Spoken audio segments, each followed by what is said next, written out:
Halo, assalamualaikum warahmatullahi wabarakatuh. Ketemu lagi dengan Miss Eni. Jangan lupa ya, like, comment, subscribe, dan bunyikan loncengnya biar kalian tidak ketinggalan dengan video-video yang akan Miss Eni share. Nah, sekarang kita mulai pembelajarannya sekarang ya. Today we will learn about my future plans. Apa sih my future plans itu? A future plan is an intention or decision about what someone is going to do in the future. Nah, maksudnya apa, Miss? Maksudnya adalah keputusan atau tujuan atau keputusan tentang apa yang seseorang ingin lakukan di masa depan. Nah, maksud dari intention sendiri adalah an intention means something that you want or plan to do. Maksudnya apa? Tujuan adalah sesuatu yang ingin atau direncanakan, yang ingin kamu lakukan atau yang ingin kamu rencanakan di waktu kapan? Di waktu masa depan. Nah, sekarang dari segi fungsi sosialnya atau social function. Social function dari meminta atau memberi informasi tentang rencana ke depan. Fungsinya adalah untuk to explain the future plan atau untuk menjelaskan rencana ke depannya. Nah, selanjutnya dari segi strukturnya, struktur of asking for and giving information about future plan. Dari asking for informationnya yaitu adalah starting future plan atau yang artinya adalah memulai untuk merencanakan ke depan seperti apa.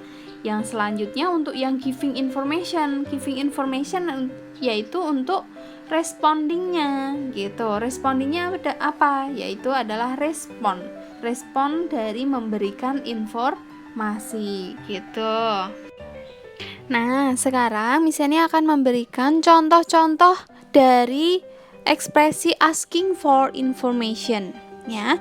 Dari asking for information about future plan. Di situ bisa kalian lihat ada 8 contoh asking for information about future plan atau yang disebut dengan meminta informasi. Jadi ada pertanyaan berapa itu ada 8 pertanyaan contoh. Nah, selanjutnya adalah giving information about future plan. Yang diartikan adalah memberi informasi tentang rencana ke depan. Di situ juga ada 7 contoh dari giving information. Dari asking dan giving information bisa kalian pelajari, bisa kalian pahami sendiri di rumah sambil dicatat ya. Jangan lupa menggunakan buku catatan kalian masing-masing. Oke? Lanjut ke bagian nomor 3 yaitu language future of asking for and giving information. Jadi dari segi bahasanya there are many ways to state future plans. Ada banyak cara untuk menyampaikan future plans. Yang pertama, kita bisa menggunakan will, be going to, present continuous tense, and the last is first conditional. Dari keempat cara ini bisa kalian pakai. Kita lanjut ke bagian contohnya. Contoh yang pertama menggunakan kata will dari language future-nya. Will di sini misalnya menuliskan contoh I will be a teacher yang artinya aku akan menjadi seorang guru. We use will to talk about plan decided at the moment of speaking. Jadi maksudnya adalah kita akan menggunakan kata will itu untuk berbicara tentang perencanaan yang tegas saat kita berbicara. Gitu ya. Kita lanjut ke bagian contoh yang kedua dari kata be going to. Dari kata be going to ini misalnya menuliskan contoh I'm going to clean my room at the weekend yang artinya aku akan membersihkan ruanganku saat akhir pekan. Nah, di sini akan berbeda dengan kata will tadi. Maksud dari kata be going to, we use be going to talk about plans decided before the moment of speaking. Jadi maksudnya adalah kita menggunakan be going to untuk membicarakan tentang perencanaan. Perencanaan yang tegas sebelum kita menyampaikan. Gitu ya, maksudnya berbeda dengan will. Jika will tadi kita menyampaikan saat kita berbicara. Ya.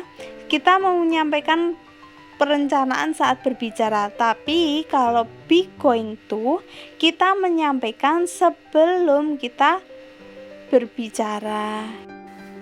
Lanjut ke bagian yang ketiga, present continuous tense. Nah, kalian pasti sudah tidak asing lagi dari kata present continuous tense ini karena sudah pasti pernah diajarkan oleh guru sebelumnya. Nah, di sini Miss Eni sudah tuliskan contoh dari present continuous tense. Di situ tertulis I'm having a meeting with Mr. Roland at 2 o'clock. Yang artinya aku ada meeting dengan Bapak Roland jam 2 tepat, gitu ya. Nah, dari present continuous tense itu sendiri digunakan untuk apa?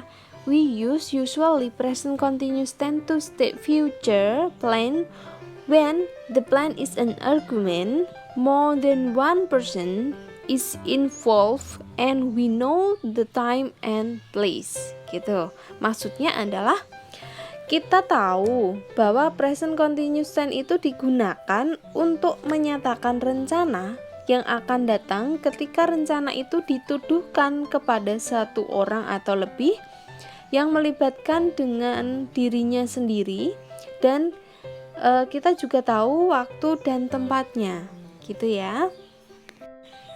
Sesuai dari contohnya itu, I'm having a meeting with Mr. Roland at 2 o'clock. Jadi dari contoh itu sudah menyatakan bahwa dirinya terlibat dalam meeting dan sudah tahu waktunya, yaitu jam 2 tepat. Oke, kita lanjut ke bagian yang terakhir yaitu first conditional. Di situ Miss Eni menuliskan contoh I will call you if I need anything. Udah jelas tuh artinya ya. Aku akan menelponmu jika aku membutuhkan sesuatu. Kita menggunakan first conditional atau tipe 1 conditional ini adalah untuk to state future plan with certain condition, yang artinya untuk menyatakan rencana ke depan dengan kondisi atau keadaan yang pasti. Gitu, sudah jelas. Jadi I will call you if I need anything. Udah jelas nih, aku akan menelponmu jika aku membutuhkan sesuatu sesuai dengan kondisi yang pasti atau keadaan yang pasti. Gitu ya. Oke, terima kasih untuk yang sudah nonton video ini. Buat kalian yang masih bingung atau masih belum jelas tentang materi ini, boleh komentar di bawah ya. Setelah video ini, Miss Eni akan nge-share bagian part 2-nya dari materi My Future Plan. Jadi, tonton terus video ini, jangan lupa like, comment, subscribe, dan bunyikan loncengnya. Biar kalian gak ketinggalan dengan materi-materi berikutnya. Oke, thank you so much sudah nonton videonya Miss Eni. Sampai ketemu di video selanjutnya ya. Bye, see you. Wassalamualaikum warahmatullahi wabarakatuh.